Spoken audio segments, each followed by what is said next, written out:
توانائی دیتی ہے, پورا مضمون باندھا ہے. اعلیٰ حضرت کہتے ہیں بہروپیہ تھا, مداری, روپ بدل بدل کے دکھایا کرتا تھا, بادشاہوں سے انعام لیتا تھا. ایک دن اورنگزیب عالمگیر کے پاس آ گیا, کہنے لگا میں روپ بدلوں گا, اگر آپ پہچان نہ سکے تو میں انعام لوں گا. آپ نے فرمایا میں کوئی ایسے ویسا بادشاہ نہیں, کہا مجھے دھوکہ دینا مشکل ہے. کہا نہیں میں روپ بدلوں گا. حضرت اورنگزیب عالمگیر بڑے نیک بادشاہ گزرے, بڑے پرہیزگار. وہ بہروپیہ کہنے لگا میں روپ بدلوں گا, آپ نہیں پہچان سکیں گے. فرمایا چل جتنا تیرے اندر زور ہے لگا لے.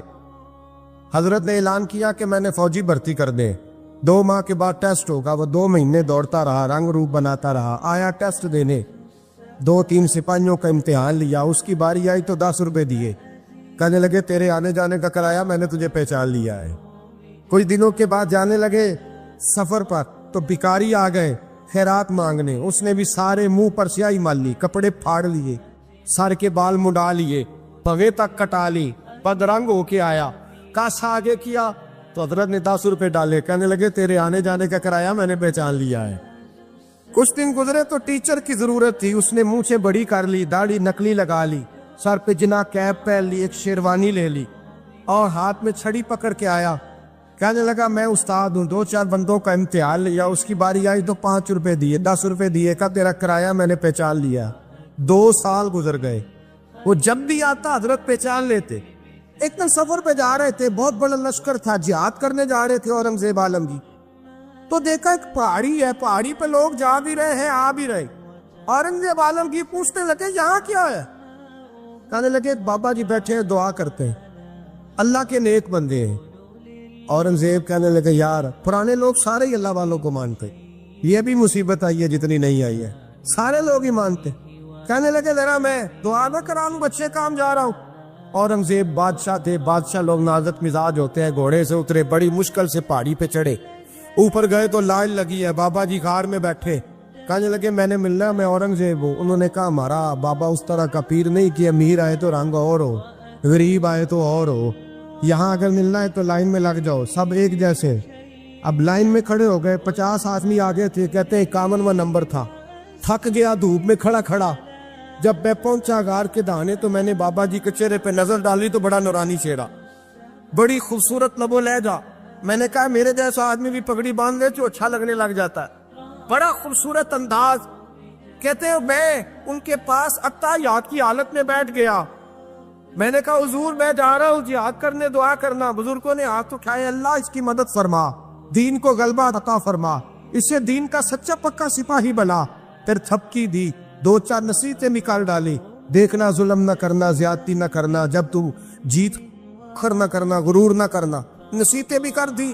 کہتے ہیں اب جب میں اٹھا تو 2-4 دینار بطور نذرانہ مسلح کے نیچے رکھے, اور الٹے قدم جب میں غار سے اترا انہوں نے رومال جاڑا اور اٹھ کے کھڑے ہو گئے. کہنے لگے آج نہیں تو نے پہچانا, آج نہیں تو نے پہچانا, میرا انعام بنتا ہے, آج نہیں پہچانا, لا پیسے. اورنگزیب کہنے لگا یار تو نے حد کر دی, کہاں چڑھا کہاں کھڑا رہا, دھوپ میں تھک گیا, کمال کر دی بھائی تو نے. پتا تو کیا لے گا, اب تو جلدی بتا, وہ کتنے لوگ پیچھے دھوپ میں کھڑے ہیں, لشکر سارا کھڑا ہے, کیا لے گا؟ اس نے کہا سب سے قیمتی ہیرے وہ ہے جو تیرے سر کے تاج میں لگے ہوئے, مجھے تیرا تاج چاہیے. او بھائیو سننا اور یاد رکھنا, میرے اعلیٰ حضرت کہتے ہیں بادشاہ نے سر کے اوپر سے تاج اتارا, بہروپیے کے قدموں میں رکھا اور کہنے لگے یہ لے, اور یہ تو تیرا مانگنے پر میں نے دیا ہے نا, میں واپس آتا ہوں تو آنا, میں اپنی مرضی سے بھی تجھے دوں گا. تو نے اورنگزیب جیسے بندے کو دھوکہ دیا, آنا میں اس وقت بھی دوں گا. وہ دے کر بس بات ختم ہو گئی, حد ہو گئی. دے کر کہتے ہیں جب میں پلٹا نا واپس, بہروپیے نے آواز دی بادشاہ ٹھہر جا. تو میں نے پلٹ کے دیکھا تو کہنے لگے یہ اپنا تاج لے جا, اٹھا اور لے جا. میں نے کہا 2 سال بیت گئے تجھے محنت کرتے, آج قابو آیا تو لے جاؤ. کہنے لگا لے جا, مسئلہ سمجھ میں آ گیا. میں نے کہا مجھے بھی تو سمجھانا. کہتے ہیں وہ پھوٹ پھوٹ کے رویا, اس کی آنکھیں برس پڑی, سیلاب کی طرح آنسو بہہ نکلے, تڑپا اور رو کے کہنے لگا بادشاہ میں نے جھوٹ موٹ رسول اللہ کی غلامی اختیار کی تھی, جھوٹ موٹ کی داڑھی, جھوٹ موٹ کی پگڑی, جھوٹ موٹ کا فقر, میں نے جھوٹ موٹ نبی پاک کا لباس پہنا ہے, تو تیرے جیسے بادشاہوں کے تاج میرے قدموں میں آ گئے ہیں. اگر میں سچ مچ رسول اللہ کا غلام بنوں گا تو اللہ کیا کچھ عطا فرمائے، اللہ کتنی نعمتوں سے نوازے۔ میرے اعلیٰ کیا فرماتے ہیں؟ اعلیٰ حضرت فرماتے ہیں فرشتے بھی کرتے ہیں تعظیم میری۔ کون جی؟ اللہ ایسا عقیدہ بھی کم ملے گا جو بریلی کے امام کا عقیدہ ہے، ایسا بھی کم۔ کہتے ہیں فرشتے بھی کرتے ہیں تعظیم میری۔ کیوں؟ فرمانے لگے فدا ہو کے ان پر یہ عزت ملی۔ بغداد کے ایک درویش عالم تھے، تو وہ جب بھی نماز پڑھاتے نا تو کسی تاجر کی 2 بیویوں کے بارے میں دعا مانگتے۔ توجہ ہے میری بات پر؟ نماز پڑھاتے تو کہتے اللہ اس تاجر کی 2 بیویوں کو اپنی خاص رحمتیں عطا فرما۔ ایک دن لوگ ان کے گرد اکٹھے ہو گئے، کہنے لگے بابا جی بتائیں تو صحیح وہ بیویاں کون تھی جن کے لیے آپ دعا مانگتے؟ تو فرمانے لگے میرے شہر کا ایک تاجر تھا، بہت بڑا تاجر تھا، مالدار تھا پر بے اولاد تھا۔ اسے بغداد سے ملک شام جانا پڑتا تھا تجارت کرنے، اور کئی مہینے اسے شام کے ملک میں رہنا پڑتا تھا۔ اس نے اس طرح کیا کہ وہاں بھی ایک شادی کر لی۔ توجہ ہے نا میری بات پر؟ کیا کر لیا اس نے؟ دوسری شادی کرنا مرد کے لیے جائز ہے، تیسری کرنا بھی، چوتھی کرنا بھی بھیا کے وقت، مگر اگر انصاف کر سکے تو۔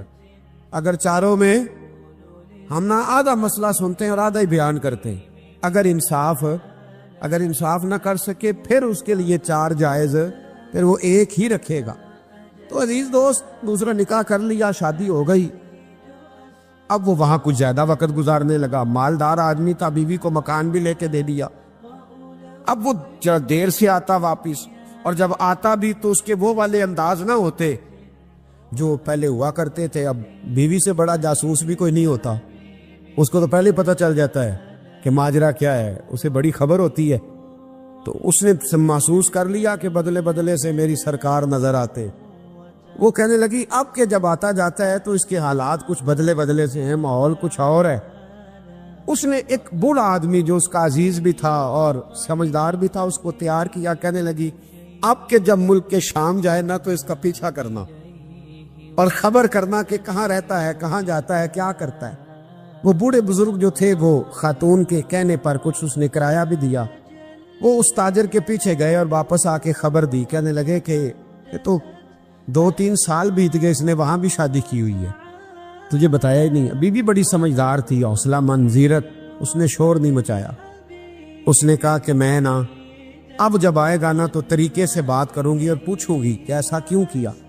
اور یہ بھی اس نے آ کے بتایا کہ اگر تیرے ساتھ نکاح کے بعد اسے اولاد نہیں ملی تو اولاد وہاں بھی کوئی نہیں، یہ مکمل تفصیلات۔ اب جب اس دفعہ خامند آیا تو آتے ہی وہ بیمار ہو گیا، کمزور ہونے لگا۔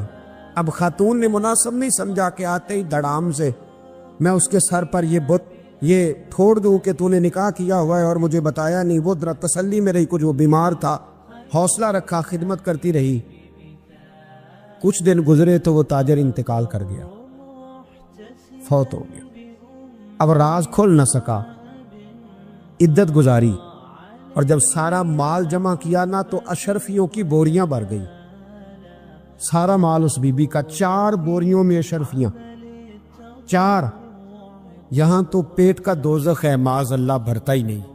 حل من مزید، حل من مزید۔ وہ جو کہتے تھے نا کہ بس باہر چلا جاؤں اور باہر میں کچھ تھوڑے سے پیسے کما کے 2-3 سال میں لوٹ آؤں گا، پھر یہاں آ کے کوئی کاروبار کروں گا، وہ گئے ہیں تو واپس نہیں آئے۔ وہ جو کہتے تھے نا بس میں نے اتنا سا کاروبار کرنا ہے کہ مکان بن جائے، انہوں نے 4 مکان بھی بنا لیے ہیں، لیکن بریک حل من مزید کی دوڑ ہے۔ اب 4 بوریاں اس عورت نے چھپائے رکھی، کوئی بندہ نہیں جانتا بغداد میں کہ ملک کے شام میں تاجر کی دوسری بیوی بھی ہے۔ جب وہ فارغ ہوئی تو اس نے اس بوڑھے جاسوس کو پھر بلایا اور 2 بوریاں اونٹ پہ رکھی، خود بھی ساتھ بیٹھی اور ملک شام گئی۔ اللہ اکبر۔ وہ بزرگ کہتے ہیں میں ایسے نہیں دعا کرتا۔ اس کو جا کے کہنے لگی میں اکیلی وارث نہیں ہوں، آدھے کی وارث تو بھی ہے۔ میں اکیلی وارث نہیں، یہ تقسیم وراثت ہے، آدھی کی وارث تو بھی ہے، تو رکھ اپنے پیسے۔ مجھے پتہ ہے اس نے نکاح کیا تھا پر مجھے بتایا نہیں تھا، تو رکھ اپنے پیسے، میں تجھے دے رہی ہوں، آدھے تیرے ہیں آدھے میرے ہیں۔ اس نے نظر اٹھائی تو رو پڑی، کہنے لگی نہیں اب یہ سارے تیرے ہی ہیں۔ اگر تو اللہ سے ڈرتی ہے تو میں بھی رب سے ڈرتی ہوں، اگر تو مصطفیٰ کریم کا کلمہ پڑھتی ہے تو میں بھی اسی نبی کی ماننے والی ہوں۔ کہا بات کیا ہے، میرا کیوں ہے سارا؟ تو وہ خاتون کہنے لگی وہ 2 سال 3 سال سے میرے ساتھ نکاح تھا، اور اس نے بتایا تھا مجھے کہ میری بیوی بھی ہے، اور میں غریب تھی تو میرے والدین کو بھی بتایا تھا کہ میری دوسری شادی ہے۔ یہ مکان اس نے مجھے لے کے دیا تھا، میرے تمام اخراجات وہ پورے کرتا تھا، نان و نفقہ کا خیال رکھتا تھا، لیکن اب کہ جب وہ آیا تو وہ بیمار تھا۔ اس نے مجھے بتایا کہ مجھے طبیب نے بتایا ہے کہ میں شدید بیمار ہوں، شاید بچ نہ سکوں۔ تو کہنے لگی وہ مجھے کئی لاکھ روپے بھی دے گیا، اور جاتے دفعہ مجھے طلاق بھی دے گیا، فارغ کر گیا۔ کہنے لگا تو جہاں چاہے میرے بعد نکاح کر سکتی ہے، اور کہنے لگا میں چاہتا تھا پہلی بیوی کو بتا دوں، موقع نہیں بنا، اور اس کا دل نہ ٹوٹے، بتا نہیں پایا، لہذا وہ مجھے ڈھیر سارے پیسے دے چکا ہے، سارا میرا حصہ مجھے پہلے سے دے چکا ہے۔ میری بہن اب یہ 4 بوریوں میں سے 2 میری نہیں بلکہ 4 کی 4 ہی تیری ہے، تو ہی اس کی حقدار ہے۔ تو بزرگ کہتے ہیں مجھے بتاؤ جن کے اندر اس قسم کے تقوی کی جھلک ہو ان کے لیے ہر نماز کے بعد دعا مانگنی چاہیے کہ نہیں مانگنی چاہیے؟ حضرت عمر کے زمانے میں نا ایک نوجوان تھا، نیک تھا، مسجد جایا کرتا تھا رات کو۔ تو مسجد جا رہا تھا تو رستے میں ایک عورت نے دعوت گناہ دی، ابن عساکر نے اس کو لکھا ہے۔ تو نوجوان تھا، خواہشات تھی، کچھ طبیعت مائل ہو گئی، ابھی ادھر جا ہی رہا تھا کہ کسی نے آیت پڑھ دی والی من خاف مقام ربی جنتان، جو رب کے سامنے کھڑے ہونے سے ڈرے گا اللہ 2 جنتیں دے گا۔ واقعی ڈر گیا، وہ واقعی ڈر گیا، اتنا ڈرا کہ بے ہوش ہو کے گر پڑا۔ بیماری سے لوگ بے ہوش ہوتے ہیں، پیسے ڈوب گئے بے ہوش ہوتے ہیں، بچے کے غم میں بے ہوش ہوتے ہیں۔ سچ بتاؤ کبھی خوف خدا سے بھی بے ہوش ہوتا کوئی دیکھا ہے؟ ہمارے ہاں تو روز مرہ ہی نہیں ہے بھائی، اور بڑی باتیں ہیں بے ہوش ہونے کی، ڈرنے کی، غش کھانے کی۔ بے ہوش ہو کے گر پڑا، بوڑھے باپ کو کسی نے بتایا بچہ بے ہوش پڑا ہے، اٹھا کے گھر لائے، گھر لا کے کہا بیٹا کیا ہوا؟ نوجوان ہے، چڑھتی جوانی ہے، پر پاکیزہ بڑی ہے۔ کہنے لگا ابا جی گناہ کی طرف چلا گیا تھا، پر میں نے آیت سن لی جو اللہ کے سامنے کھڑے ہونے سے ڈرے گا رب 2 جنتیں دے گا، میں ڈر گیا تھا، رب واقعی 2 جنتیں دے گا۔ باپ رو پڑے، ابا جی کی آنکھوں میں آنسو آئے اور کہا پتر اللہ بڑا مہربان ہے، اس کے بعد یہ سچے ہیں، واقعی 2 جنتیں دے گا۔ اس نے پھر ایک چیخ ماری اور اس طرح کی ماری کہ اس کی روح ہی پرواز کر گئی، روح ہی پرواز کر۔ کشتگان خنجر تسلیم را، عشق کی خنجر سے قتل ہو گئے لوگ۔ صبح حضرت عمر کو پتا چلا کہ انہوں نے تو رات جنازہ بھی پڑھ دیا، تدفین بھی کر دی۔ جناب عمر فرمانے لگے اتنا نیک نوجوان خوف خدا سے دنیا سے چلا گیا، مجھے کیوں نہیں بلایا، میں جنازہ پڑھتا۔ فاروق اعظم فرما رہے ہیں میرا شوق تھا میں اس کا جنازہ پڑھتا۔ کہا حضور آپ کو تکلیف نہیں دی؟ فرمایا بتاؤ قبر کہاں ہے؟ تے کامل پیر اونا دے باہو قبر جنا دی جیوے۔ حضرت فاروق اعظم قبر پہ تشریف لے گئے اور کھڑے ہو کے فرمانے لگے نوجوان مجھے امید ہے میرے رب نے تجھے 2 جنتیں دی ہوں گی۔ ابن عساکر کھول کے دیکھو تاریخ بغداد نے کیا لکھا ہے۔ حضرت سیدنا فاروق نے فرمایا امید ہے 2 جنتیں دی ہوں گی، قبر کے اندر سے بولا کامل پیرو نہ دے باہو قبر جنا دی جیوے، قبر کے اندر سے بولا۔ کہنے لگا حضور امید والی بات نہیں، رب کے وعدے سچے ہیں، اس نے واقعی مجھے 2 جنتیں عطا فرمائی، 2 جنتیں دی ہیں، میں نے اپنے مالک کو راضی پایا۔ ہمارے صوفیاء تصوف میں ایک جملہ بولتے ہیں کہ تیرا تو فقر فقر بوزر ہے، یعنی جن کو صحیح درویش کہتے ہیں نا، صحیح درویش۔ مولا علی شیر خدا رضی اللہ تعالیٰ عنہ فرمایا کرتے 2 ہی تو بندے ہیں جو رب کے رستے میں کسی شے کی پرواہ نہیں کرتے۔ حضور کون سے؟ فرمایا ابو ذر غفاری ہے اور دوسرے علی المرتضیٰ ہے۔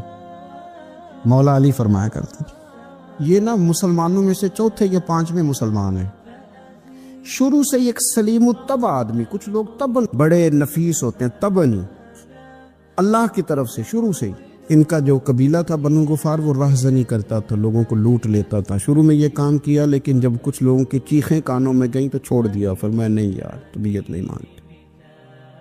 اور نبی پاک کا کلمہ پڑھنے سے پہلے ہی بتوں کی پوجا چھوڑ کے رب کی عبادت شروع کر دی۔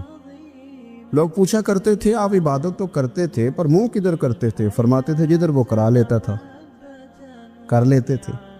کسی نے انہیں بتایا کہ مکے میں ایک شخص ہیں جنہوں نے اعلان نبوت کیا ہے، آپ کی طرح کی باتیں کرتے ہیں۔ انہوں نے اپنے بھائی کو بھیجا، ان کا نام انیس تھا، پتہ کر کے واپس آئے، بھائی کہنے لگے ابو ذر، ان کا نام جندب ہے، اصل میں ذر ان کے بیٹے کا نام ہے اور کنیت سے زیادہ معروف ہیں، ابو ذر غفاری کہلاتے ہیں۔ فرماتے ہیں کہ بھائی نے آ کے بتایا کہ وہ نیکی کا حکم دیتے ہیں، برے کاموں سے منع کرتے ہیں، صلہ رحمی کا پیغام دیتے ہیں، لیکن لوگ سارے مخالف ہیں۔ یہ چیز بھی بڑی کاؤنٹ ہوتی ہے، اسے نہ کاؤنٹ کیا کریں۔ لوگوں کی ترجیحات بدلتی ہیں، صبح کچھ، دوپہر کچھ، شام کچھ، اسے نہ کاؤنٹ کریں۔ انہوں نے اس بات کو کاؤنٹ کر کے بتایا کہ لوگ ان کے جو ہے نا وہ مخالف ہیں سارے۔ تو حضرت ابو ذر غفاری کہنے لگے مجھے تسلی نہیں ہوئی، میں خود جا کے پتہ کروں گا۔ کہتے ہیں مکہ شریف آیا تو کسی ایسے آدمی سے پوچھ بیٹھا، میں تو کچھ اور سمجھا تھا، وہ کچھ اور نکلا۔ مکے والوں نے بڑا مارا۔ مکے پہنچ کے پہلی جو چیز ملی وہ مار کھانے کی تھی۔ اب میں ڈرتے کسی سے پوچھتا ہی نہ، بھوک بھی بڑی تھی، رہنے کو جگہ نہیں تھی، حرم شریف میں لیٹا رہتا تھا۔ میرے نصیب دیکھو، مجھے ایک شخص نے نہ آ کے ہلایا، کہنے لگے اگر مناسب سمجھے تو میں آپ کو دیکھ رہا ہوں کافی دیر سے، آپ کوئی پردیسی ہیں، آپ کا اپنا مہمان نہ بنا لوں؟ تو میں نے کہا آپ کا کیا نام ہے؟ کہنے لگے میرا نام ہے علی ابن ابی طالب۔ کہتے ہیں مولا کائنات گھر لے گئے، کھانا بھی کھلایا، جگہ بھی دی، سونے کو خدمت بھی کی، لیکن چونکہ میں تو پہلے ایک سے پوچھ کے مار کھا بیٹھا تھا، میں نے پوچھا نہیں میں کدھر آیا ہوں۔ رات رہے، اگلی رات بھی رہے، لیکن میں نے بتایا نہیں میں کس کام آیا ہوں۔ حضرت ابو ذر غفاری رضی اللہ تعالیٰ عنہ کہتے ہیں خود ہی مولا علی نے پوچھا بتا سکتے ہو کیسے آئے ہو؟ میں نے کہا راز رکھ لو گے؟ فرمایا بڑا کشادہ سینہ دیا رب نے مجھے۔ تو بات تو کہنے لگے یار میں تو محمد مصطفیٰ کی زیارت کرنے آیا صلی اللہ تعالی علیہ وسلم۔ یہ بے نیاز لوگوں میں سے ہیں حضرت سیدنا ابو ذر غفاری۔ میں حضور کی زیارت کے لیے ہوں۔ حضرت علی کہنے لگے سویرے لے چلوں گا۔ انسان بزدل نہیں ہوتا، ہر انسان بزدل نہیں ہوتا، اور بلا وجہ ٹکراؤ کی پالیسی بنا لینا یہ بھی سیانے لوگوں کا کام نہیں۔ حکمت کے تقاضوں کے مطابق چلنا یہ بھی دلیر لوگوں کا کام ہوتا ہے۔ حضرت مولا علی کہنے لگے صبح لے کے چلوں گا پر حالات ٹھیک نہیں، شرارتی لوگ ہر جگہ ہوتے ہیں۔ اگر کوئی شرارتیوں کا ٹولہ ملا نا جو کھڑا ہوگا جاسوسی کرنے کے لیے کہ حضور کی طرف کون کون جا رہا ہے، تو میں نیچے جھکوں گا جوتے کا تسمہ ٹھیک کرنے کے لیے، لیکن آپ نے نہیں کھڑے ہونا، آپ نے چلتے رہنا ہے تاکہ کسی کو شک نہ ہو۔ کہتے اس ترتیب سے حضرت علی مجھے لے کے گئے، میں حضور کی بارگاہ میں پہنچا۔ مولا علی کہتے ہیں بڑے بڑے لوگ سوال کرتے تھے پر یہ شروع سے سلیم الطبع تھے، مجھے کہہ لینے دینا، انہوں نے ماننا ہوتا ہے وہ لمبے سوال کرتے ہی نہیں۔ مان جو لیا تو لمبے سوالوں کی ضرورت ہی کوئی نہیں۔ کہتے ہیں لوگ بڑے بڑے سوال کرتے تھے پر ابو ذر نے 2-3 باتیں پوچھی اور آگے جا کے کہنے لگے حضور ہاتھ بڑھائیں مجھے کلمہ پڑھائیں۔ نبی پاک صلی اللہ علیہ وسلم نے کلمہ پڑھایا، فرمایا باہر جا کے نا ابھی ذکر کرنا کہ تم مسلمان ہو گیا، یہ ماریں گے۔ عرض کی حضور انہیں مارنے دے، میں آیا بھی مار کھانے ہے، انہیں مارنے دے نا۔ پڑا فلک کو کبھی دل جلوں سے کام نہیں، دار دلوی نے کہا تھا پڑا فلک کو کبھی دل جلوں سے کام نہیں، اور جلا کے راکھ نہ کر دوں تو داغ نام نہیں۔ ماری تو کھانے آئے ہیں، مارنے دے، کرنے دے زور جتنا لگانا ہے لگانے دے۔ باہر جا کے اعلان کیا، مکے والوں نے مارا، اتنا مارا کہ بے ہوش ہو گئے۔ پھر کسی نے بتایا کہ تم نے گزرنا بھی ہے ان کے علاقے سے، بنو غفار سے، پھر ان کا پتہ بھی ہے یہ لوگ بڑے سخت ہیں۔ پھر چھوڑا۔ تپن بڑے جلالی تھے، زاہد مزاج تھے، فرماتے تھے کہ جو تمہاری ضرورت سے زیادہ ہے وہ سارا صدقہ کرو۔ کنز کے معاملے میں ان کا رویہ یہ تھا، صرف حضرت صدیق اکبر کو کچھ نہیں کہا انہوں نے، باقی حضرت عمر جیسے آدمی کو بھی کھڑا کر کے کہہ لیتے تھے یہ مال کیوں رکھا ہوا ہے خزانے میں، بانٹتے کیوں نہیں سارا؟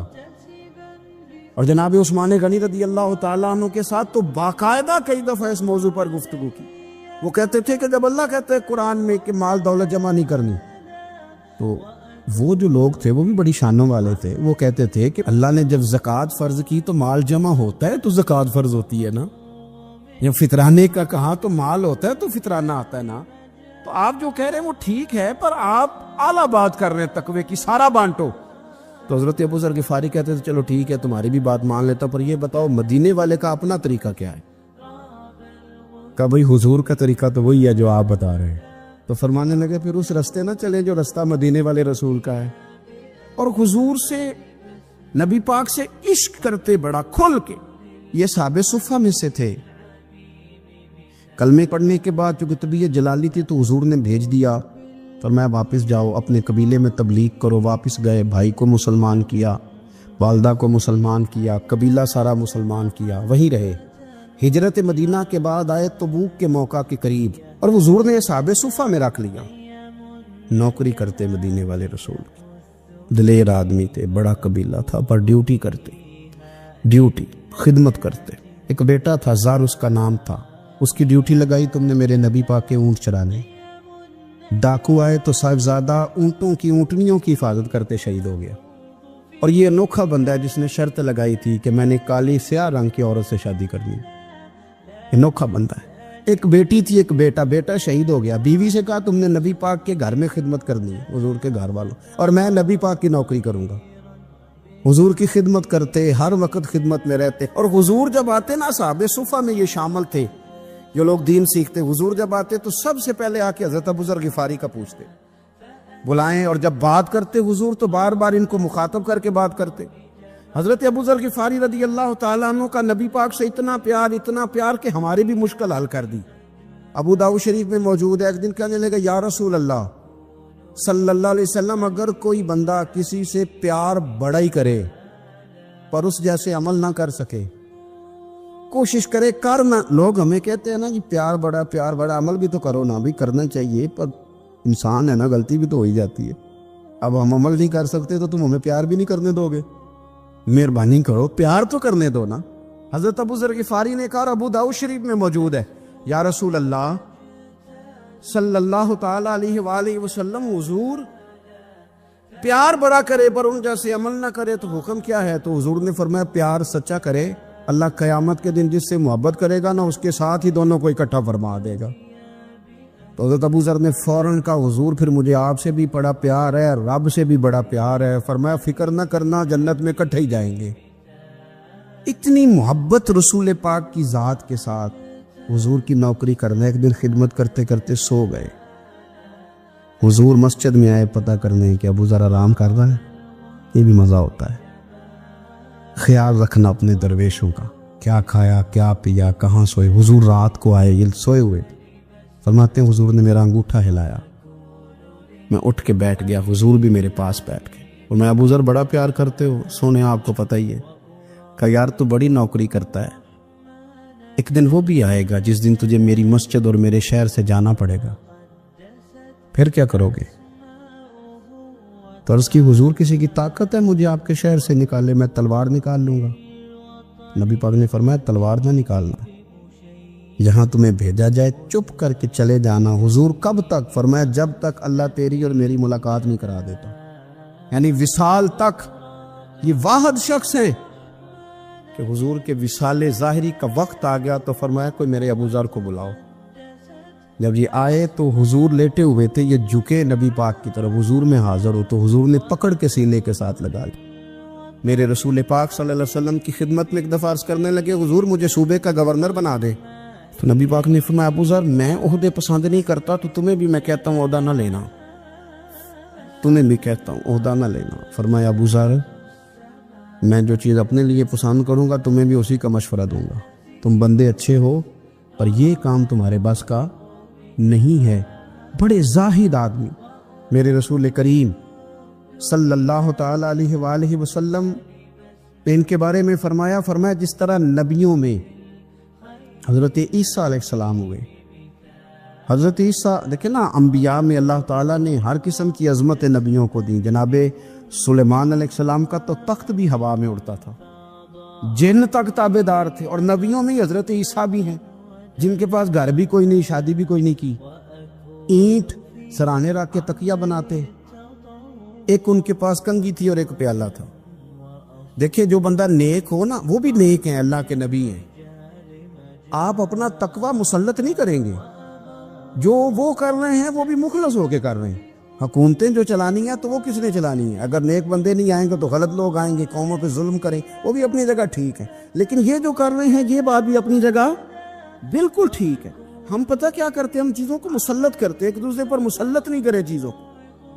آپ جو کر سکتے ہیں, جو رستہ آپ کو صحیح لگتا ہے اختیار کر لیں. یہی تو ہمارے دین کا حسن ہے کہ سارے رستے واضح کر کے ہمیں دکھاتا ہے. حضرت عیسیٰ علیہ السلام نے ایک دن دیکھا کہ ایک بندہ نا انگلیوں کے ساتھ اپنے بال سیدھے کر رہا ہے, تو آپ نے فرمایا یار کنگھی کے بغیر بھی کام چل سکتا ہے. کنگھی بھی خیرات کر دی. دیکھا ایک بندہ ہاتھ کا تکیہ بنا کے لیٹا ہے, تو فرمایا اینٹ بھی دے دو, کسی کے کام آ جائے. ایک دن دیکھا کہ ایک بندہ نا یوں چلو میں پانی پی رہا ہے, فرمایا پیالہ بھی رہنے دو, اس کے بغیر بھی کام چل ہی جاتا ہے. جناب عیسیٰ کا یہ زہد تھا. میرے نبی پاک علیہ السلام نے فرمایا جس نے جناب عیسیٰ کا زہد دیکھنا ہو وہ میرے ابو ذر غفاری کو دیکھے.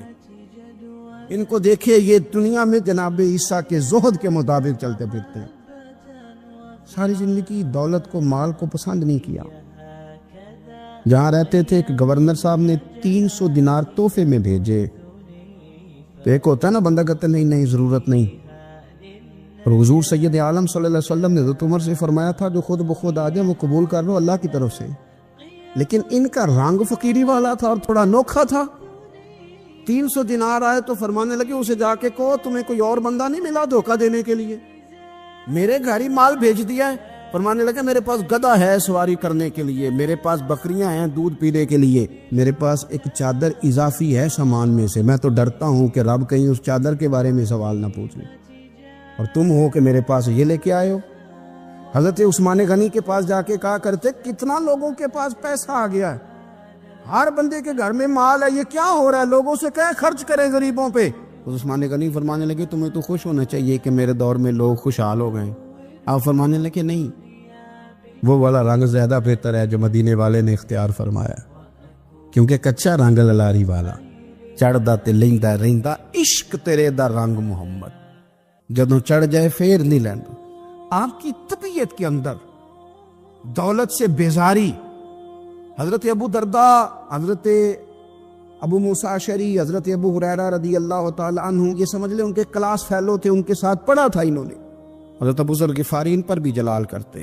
آپ یقین کریں کہ طبیعت نا ایسے کیف میں آ گئی ان کو پڑھ کے. ان کو پڑھا جب کچھ دنوں سے تو کچھ انوکھا, یہ انوکھی وجہ ہے, سارے زمانے سے نرالے ہیں. یہ بندے کون سی بستی کے یار اب رہنے والے ہیں, یہ کس طرح کے لوگ ہیں, کیا سوچ ہے. حضرت ابو درداء رضی اللہ تعالیٰ عنہ کے گھر کے قریب سے گزرے تو حضرت ابو درداء مکان بنا رہے تھے. کیا جملہ کہا, تڑپ گئی روح. فرمانے لگے ابو درداء تجھ سے مجھے یہ امید نہیں تھی یار. فرمایا کیا ہوا؟ فرمانے لگے اب تیرا مکان بنانے کے لیے بھی اللہ کے بندوں کی پشتوں پر اینٹیں رکھی جائیں گی. تیرا مکان بنانے کے لیے رب کے بندوں کی پشتوں پر اینٹیں تیرے لیے. حضرت ابو درداء نے گردن جھکا لی. فرمایا یار جہاں تو ہے نا تو بالکل ہی ٹھیک کہتا ہے. کیوں؟ میرے نبی پاک صلی اللہ علیہ وسلم نے فرمایا اس زمین کے اوپر اور آسمان کے نیچے ابو ذر غفاری سے سچا بندہ کوئی نہیں, ان سے زیادہ سچا کوئی نہیں. فرمایا تو ٹھیک کہتا ہے یار, صحیح کہتا ہے. حضرت ابو موسیٰ اشعری رضی اللہ تعالیٰ عنہ کو گورنر بنا دیا گیا عراق کا. اب حضرت ابو موسیٰ اشعری صحابہ میں ایک بڑے جلیل القدر صحابی ہے, اور ان کی عظمتیں, رفعتیں, بلندیاں کیا کہنا, بڑی گہری دوستی تھی. لیکن جب وہ گورنر بن گئے نا تو آپ نے فرمایا بس بھئی اب تو نے عہدہ لے لیا ہے, یہ بندے کو ٹھیک نہیں رہنے دیتی تھی, اب تو عہدے میں چلا گیا. بڑی مدت کے بعد ملاقات ہوئی حضرت ابو موسیٰ اشعری کے ساتھ. وہ دوڑ کے آئے حضرت ابو ذر غفاری کے گلے ملنے, میرا بھائی میرا بھائی. فرمایا پیچھے ہٹ جا, میں نہیں تیرا بھائی, تو گورنر ہے, میں غریب آدمی ہوں, اپنا کام کر. پھر دوڑ کے آئے. فرمایا ابو ذر تو میرا بھائی ہے یار, اکٹھے پڑھتے تھے حضور. فرمایا نہیں جا, تو نہیں میرا بھائی. پھر آئے. جانتے تھے نا یہ سچا بندہ ہے, یہ سچا بندہ ہے, یہ تقریروں والا نہیں, صرف وعظوں والا نہیں, اس کے اندر بھی بڑی سچائی ہے. قریب آئے، آ کے کہا یار تو میرا بھائی ہے، میرے سینے لاگ۔ فرمانے لگے تو تیسری بار آیا ہے، مومن ہے، میں منہ نہیں موڑ سکتا، پر پہلے مجھے بتا گورنر بننے کے بعد تو نے مکان کتنے بنائے، باغ کتنے لگائے، چکیاں کتنی لگائی، کتنے تو نے چیزیں بنائی ہیں، پہلے بتا۔ حضرت ابو موسیٰ اشعری نے ان کا ہاتھ پکڑا، رونے لگے، کہنے لگے جس محبوب سے تو نے تربیت لی ہے میں بھی انہی کا نوکر ہوں، جن کپڑوں میں عراق گیا تھا میرے آج بھی وہی ہیں یار۔ کیا بات کرتا ہے تو میرے وہی ہیں، مجھے بتا اگر یہ عہدے خدمت کے ہم نہیں لیں گے تو پھر کیا ظالموں کو دیں گے، غیروں کو دیں گے؟ نہ کر، کچھ نہیں بنایا۔ حضرت سیدنا ابو موسیٰ اشعری رضی اللہ تعالیٰ عنہ روئے، اور جب کہا نا کوئی شے نہیں میرے پاس، تو فرمایا اچھا چل آ جا، پھر سینے لگ جا، تو واقعی میرا بھائی ہے۔ پھر حضرت ابو ذر غفاری نے محبت فرمائی، وہ درویشی، وہ فقیری، وہ سادگی، وہ نورانیت، وہ دل کے ساتھ اندر۔ ہمارے تو بہت سارے لوگ ہیں جو کہتے ہو کہاں لے جانا ہے مال، کیا ضرورت ہے مال کی، ہر وقت مال کی مخالفت کرتے، لیکن دل ان کا کہتا ہے کہ آئے صحیح، کسی طریقے سے پہنچے صحیح۔ حضور نے فرمایا بعض لوگوں کی زبانیں شہد سے زیادہ میٹھی، دل بھیڑیے سے زیادہ خطرناک۔ اوپر سے کہہ کچھ رہے ہیں، اندر حالات کچھ اور ہیں۔ پتھر نو تو نور جنابوں، سورج کر چمکوندا،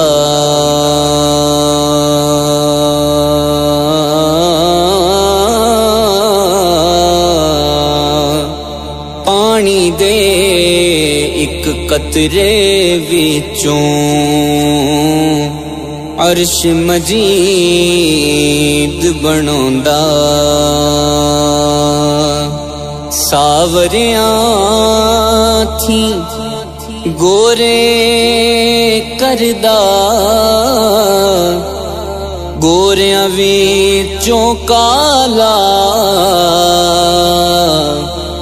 سب سمندر وچوں موتی، کو کافاں وچوں لالا،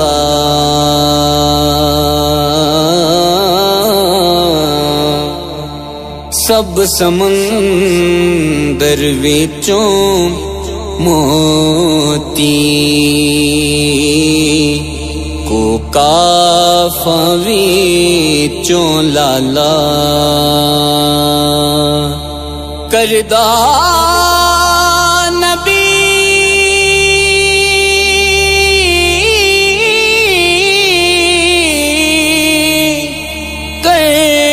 نبی کفار وچوں سر پر تاج ٹکا کے،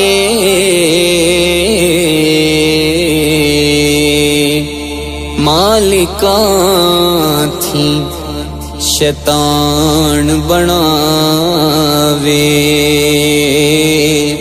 توک گلے وچ پا کے،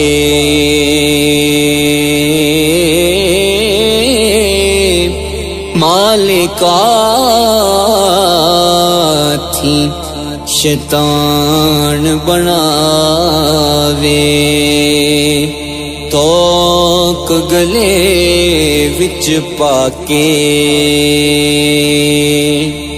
دنیا داراں دے گھر دیندا بیٹے ولی۔ ناظرین گرامی، گزرے زمانے کی بات ہے کہ ایک ریاست میں ایک رحم دل بادشاہ ہوا کرتا تھا جو حلیہ بدل کر اپنی رعایا کی حالات کی خبرگیری کرتا۔ ایک دن بادشاہ اپنے محل میں اداس اور پریشان بیٹھا ہوا تھا کہ اتنے میں اس کا وزیر اس کے پاس آیا اور اس نے بادشاہ کو رنجیدہ اور خاموش پایا۔ بادشاہ کی یہ حالت دیکھ کر وزیر بھی پریشان ہوا اور وزیر نے اسے سلام کیا تو بادشاہ نے کوئی جواب ہی نہیں دیا کیونکہ وہ اپنی سوچوں میں مگن تھا۔ وزیر نے دوبارہ سلام کیا مگر بادشاہ نے پھر بھی سر اٹھا کر نہیں دیکھا۔ اب تو وزیر کو بہت تشویش ہونے لگی۔ وزیر نے ایک دفعہ پھر بھرپور آواز سے سلام کیا اور پوچھا کہ آپ اس قدر خاموش اور رنجیدہ کیوں ہیں؟